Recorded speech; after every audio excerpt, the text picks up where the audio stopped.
আসসালামু আলাইকুম। কেমন আছেন সবাই? আশা করছি সবাই খুব ভালো আছেন। আমি আর দুষ্টু বাচ্চাটা আলহামদুলিল্লাহ ভালো আছি। তো বেশি দিনের জন্য আম্মুর বাসায় এসে থাকতে পারি না ইদানিং। সাবাহাতের স্কুল থাকে, দেখা যায় যে একদিন কি 2 দিনের বেশি থাকাই হয় না। তো সকালবেলায় ঘুম থেকে উঠে বারান্দায় আসলাম, আম্মুর আরেকটা বারান্দা আম্মুর বাসার। তো এই গাছটা আমি আসলে চিনতে পারছিলাম না, এই গাছটা মনে হয় নতুন করে লাগিয়েছে, তাই আমি চিনতে পারছিলাম না। কিন্তু আবার গ্রানটাও আমি নিয়েছি পাতার একটা, আমি ভেবেছিলাম লেবু গাছ হবে, কিন্তু আসলে স্মেলটা আমার ওই রকম লাগলো না। এরপরে বারান্দা থেকে এসে নাস্তা করতে বসে গেলাম। তো ডিম করেছিলাম আগেই, পরে যখন মাংস হয়ে গিয়েছিল তখন আম্মু বললো যে মাংস দিয়েও খাও। তো এই জন্য, না হলে ডিমগুলো আর করতাম না। ডিমের থেকে মাংস দিয়ে খেতেই বেশি ভালো লাগে সকালের নাস্তাটা। এরপরে একটু চা বানিয়ে নিলাম, চা বানিয়ে একটু গরম গরম চা খাওয়ার জন্য বারান্দায় আসলাম। আর সাথে দেখছি বৃষ্টিও হচ্ছে, এই জন্য কিছুক্ষণ দাঁড়িয়ে দাঁড়িয়ে চা খাচ্ছিলাম আর বৃষ্টি দেখছিলাম। এদিকে ছোট্ট লিটল বেবিটা, সাবাহাতের ভাইটা এসেছে, আমরা এই রুমে ছিলাম বলে সে আমাদেরকে দেখতে এসেছে।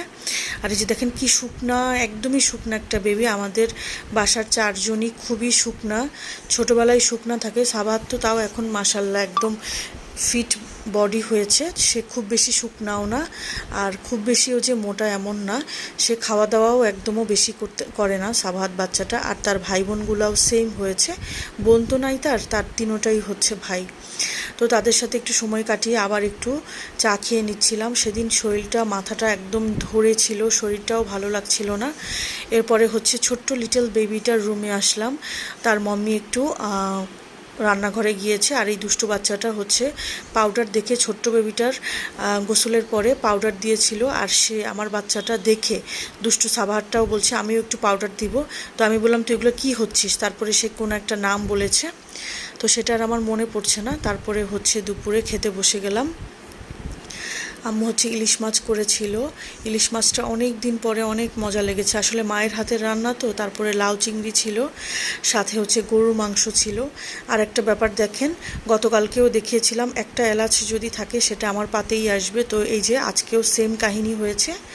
এরপরে দুষ্টুটা বিকালের দিকে, বিকাল হয়ে গিয়েছে, তো আমরা ভাবলাম যে চলে আসবো, যেহেতু তাড়াতাড়িই চলে আসি বাসায়।